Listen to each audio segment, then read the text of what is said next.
ओम श्री गुरुवे नमः। मनोविकारों की आध्यात्मिक उपचार प्रक्रिया। पूरा विश्व आज मनोविकारों की भयंकर चपेट में है। विविध मनोविकारों की जैसे बाढ़ सी आ गई है।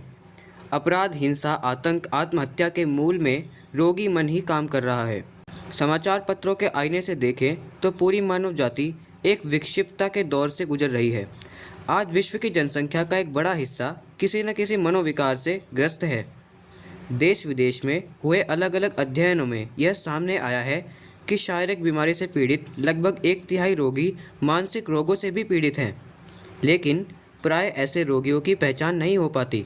तनाव, चिंता, भय, बेचैनी, उद्विग्नता, निराशा, क्रोध जैसे नकारात्मक भाव जीवन के अभिन्न अंग बन चुके हैं। जब ये व्यवहार को प्रभावित करने लगते हैं तो मनोविकार का रूप ले लेते हैं। प्राथमिक अवस्था में मनोवैज्ञानिक इनको न्यूरोटिक स्तर का मानते हैं। इनका निग्रह करना रोगी के लिए संभव होता है, लेकिन यदि इनको बेलगाम छोड़ा जाए तो ये गंभीर रूप ले लेते हैं और साइकोटिक स्तर के हो जाते हैं। ऐसे में व्यक्तित्व का विखंडन इस कदर का हो जाता है कि उसका स्वयं पर नियंत्रण लगभग खत्म हो जाता है और पागल खाने में भर्ती करने की नौबत आ सकती है। वस्तुतः व्यक्तित्व के विखंडन की यह प्रक्रिया एकाएक नहीं घटित होती। सामान्य मनोविकार क्रमशः न्यूरोटिक होते हुए साइकोटिक होने की ओर बढ़ते हैं। इसी के अनुरूप व्यक्ति का व्यवहार असामान्य होता जाता है और सामाजिक जीवन पंगु होता जाता है। प्रतिभावान होते हुए भी व्यक्ति वातावरण के समायोजन करने में असक्षम होता है और अपनी प्रतिभा को पूरी तरह से अभिव्यक्त नहीं कर पाता। निश्चित रूप से ऐसे समय में उसका पारिवारिक जीवन प्रभावित होता है। ऐसे में व्यक्ति निम्न आत्मसम्मान व हीनता के भाव से ग्रसित पाया जाता है। असामाजिक एवं आपराधिक गतिविधियों में प्राय ऐसे ही व्यक्ति संलिप्त होते हैं। इनके उपचार को लेकर मनोचिकित्सा की पूरी विधा विकसित हुई है, लेकिन इसके प्रयास अपनी तमाम ईमानदारी के बावजूद मन की अधूरी समझ रखने के कारण समग्र समाधान के कोसों दूर है। मनोविकारों के कारण जैविक, वंशानुगत, पर्यावरण से संबंधित हो सकते हैं, लेकिन मुख्य रूप से बचपन की कटु स्मृतियाँ व अनुभव इनके मूल होते हैं, जिन्हें मनोचिकित्सक मन की गहरी अचेतन परतों में खोजते हैं। आधुनिक मनोविज्ञान के क्षेत्र में सबसे पहले फ्रायड महोदय ने इस तथ्य पर प्रकाश डाला था, जिसे उनकी सबसे बड़ी देन माना गया है। हालांकि महर्षि पतंजलि इसी तथ्य को हजारों वर्ष पहले और भी सूक्ष्म एवं सम्यक रूप से चित्त एवं कर्म संस्कारों के सिद्धांतों के माध्यम से प्रतिपादित कर चुके हैं। समग्र मानसिक उपचार करने के लिए इनकी सही समझ लेना अत्यंत महत्वपूर्ण है। मनोरोगों के उपचार के लिए मन की इस गहरी परत तक पहुंचना होगा, तभी सही उपचार संभव हो सकता है। आधुनिक मनोविज्ञान मन की सतही समझ के कारण उसका सही उपचार करने में असमर्थ है। अभी भी वह फ्रायडवादी सोच के शिकंजे से मुक्त नहीं हो सका है। यह सोच अचेतन मन को पशुवृत्तियों का अंधेरा कोना भर मानती है और मनोविकारों के उपचार के लिए इसी उन्मुक्त अभिव्यक्ति पर जोर देती है। पशुवृत्तियों का परिमार्जन, रूपांतरण भी हो सकता है। यह इसकी समझ से परे है। दमित वासनाओं के शमन में इस सोच का तत्कालिक योगदान हो सकता है, लेकिन मात्र उन्मुक्त भोग रोग का पूरा समाधान नहीं हो सकता। इसके साथ जो संस्कार पड़ते हैं वे समस्या का समाधान करने के बजाय इसे और जटिल कर देते हैं।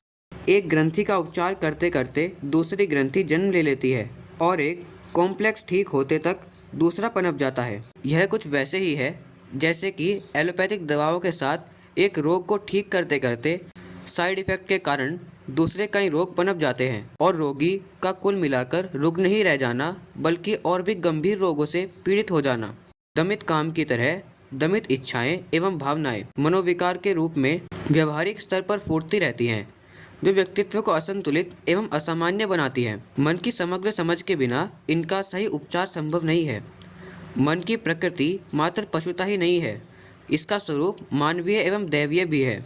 मनोविज्ञान की मानवतावादी विचारधारा मनुष्य के इस उज्ज्वल स्वरूप को स्वीकार करती है। इससे आगे साइकोसिंथेसिस, ट्रांसपर्सनल जैसी मनोवैज्ञानिक की धाराएं मनुष्य की आध्यात्मिक प्रकृति को अहम मानती हैं, लेकिन रोगी मन को ठीक करने की प्रभावी तकनीक सुझाने में असमर्थ हैं। यहाँ आध्यात्मिक मनोविज्ञान अपनी समग्र दृष्टि एवं अचूक उपायों के साथ आधार पर प्रभावी हस्तक्षेप करता है। इसका स्पष्ट मत है कि दमित कामनाओं, इच्छाओं व भावनाओं का उपचार न तो इनके उन्मुक्त भोग में है और न ही इनके दमन में। दोनों ही विकृतियों को और बढ़ाने वाले हैं। इनका विवेकपूर्ण उपयोग ही उचित है। ये स्वतंत्र समग्र उपचार हो सकते हैं। मनोविकारों के उपचार का मर्म इनके रूपांतरण में निहित है। जैसे भौतिक ऊर्जा को नष्ट नहीं किया जा सकता, इसका रूपांतरण ही किया जा सकता है, वैसे ही मनोविकारों में निहित मानसिक ऊर्जा को नष्ट नहीं कर सकते। इनको सृजनात्मक दिशा देकर रूपांतरित करना सही उपाय है। मनोरोगों के मूल में मन की तामसिक और राजसिक प्रवृत्तियां सक्रिय रहती हैं। जितना हम तम से रज और रज से सत की ओर बढ़ते हैं, उतना ही मनोविकारों का शमन होता है। मनुष्य में दैवीय प्रकृति अभिव्यक्त होने लगती है और उसका मानसिक संतुलन सधने लगता है। अतः आध्यात्मिक उपचार के तहत तमोगुण को रजोगुण में और रजोगुण को सतोगुण में रूपांतरित किया जाता है। जहाँ तक पहुँचते पहुँचते मन की स्थिरता इतनी हो जाती है कि विखंडित व्यक्तित्व संतुलित व्यक्तित्व में बदल जाता है और व्यक्ति का परिवेश के साथ समायोजन स्थापित होने लगता है। मनोविकारों के शमन एवं मानसिक संतुलन की यह प्रक्रिया कुछ चरणों से होकर गुजरती है। पहले चरण में स्वस्थ स्व का विकास किया जाता है। मनोरोगी प्राय अपनी निम्न जैविक मनोवैज्ञानिक प्रकृति में उलझा रहता है, जिसके चलते वह अनैतिक आचरण में लिप्त रहता है। इससे उसकी इच्छा शक्ति दुर्बल होती है और उसमें आत्मसम्मान की कमी पाई जाती है। मन ही मन वह हीन भावना अपराध बोध से ग्रस्त रहता है, जो उसे चैन से रहने नहीं देते। अतः स्वस्थ स्व का विकास इस प्रक्रिया का पहला चरण है।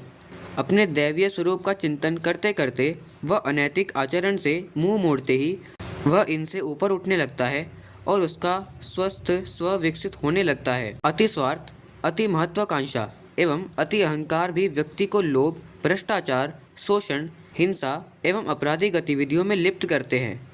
इनसे भी वह अपना आत्मसम्मान खो बैठता है। मन की ग्रंथियाँ व्यक्तित्व को विखंडित करती हैं। बाहर से बहुत होशियार, चतुर एवं दबंग मानते हुए भी व्यक्ति अंदर से बहुत ही कायर, सशंकित एवं अस्थिर मनस्थिति लिए हुए होता है। सद आचरण का सहारा लेकर व्यक्ति इस नारकीय अवस्था से ऊपर उठ सकता है और खोए आत्मसम्मान को दोबारा पाकर एक स्वस्थ संतुलित व्यक्तित्व का स्वामी बन सकता है। इसके बाद दूसरा चरण प्रायश्चित विधान का है। सच्चे मन से किया गया प्रायश्चित प्रभावशाली होता है। बचपन में अनजाने में वातावरण एवं परिस्थितियों के दबाव के चलते कई तरह की गलतियां हो जाती हैं। यही आदतें संस्कार बनकर व्यक्तित्व को गंभीर मनोविकारों की चपेट में लेती हैं। इनको त्याग कर नए जीवन की शुरुआत की जा सकती है। इसके लिए पहले आध्यात्मिक जीवन दृष्टि का विकास किया जाता है। वास्तव में जीवन के प्रति आध्यात्मिक दृष्टिकोण का विकास मनोविकारों के जड़ मूल से उच्छेदन को सुनिश्चित करता है। मनोविकारों की गहनतम रूप में पहचान इसी आधार पर होती है। अन्यथा मात्र व्यवहारिक बाहरी सतही स्तर से उनका कहीं से पहचान नहीं हो सकती। अतः उपचार दूभर ही बना रहता है। मनोविज्ञान अपनी पूरी ईमानदारी के बावजूद इस सूक्ष्म समझ के अभाव में चूक जाता है। इसीलिए स्वाध्याय, सत्संग बहुत ही प्रभावशाली प्रक्रियाएं हैं। इनके आधार पर जीवन के प्रति सूक्ष्म दृष्टि का विकास होता है, जो आगे चलकर मनोविकारों का गहनतम स्तर पर परिमार्जन करने में सहायक सिद्ध होता है। इनके साथ ध्यान भी मनोरोगों के उपचार में अचूक है, लेकिन प्राथमिक अवस्था में थोड़ा कठिन होने के कारण प्रार्थना का सहारा लिया जा सकता है, जो मनोरोगों के उपचार के लिए स्वयं में रामबाण है। इसके साथ ही आध्यात्मिक जीवन शैली, सात्विक आहार विहार, विचार एवं व्यवहार को अपनाते हुए एक स्वस्थ संतुलित जीवन की नींव रखी जा सकती है। प्राणायाम भी मनोविकारों के शमन का एक प्रभावशाली उपाय है, लेकिन इसे कुशल मार्गदर्शन में ही करना उचित है। इसके साथ मंत्र जप भी रोग के अनुरूप अचूक है, लेकिन यह भी मार्गदर्शन में ही प्रभावी है। इसके साथ अपनी क्षमता के अनुरूप तप का अनुपान जोड़ा जा सकता है। तप की तपन से मनोविकारों की जकड़न ढीली पड़ती है। तप का व्यवहारिक अर्थ अपने कर्तव्य कर्मों के लिए कष्टों को सहर्ष स्वीकार करना है। सेवा भाव के अपनाने से तप की उष्णता शांत होती है, अहंकार गलता है। ऐसे में मनोरोगों के जड़ से उपचार एवं व्यक्तित्व के पुनर्गठन की प्रक्रिया संभव होती है। पुस्तक अखंड ज्योति, अक्टूबर 2018, पृष्ठ 40 व 41। धन्यवाद। ओम शांति।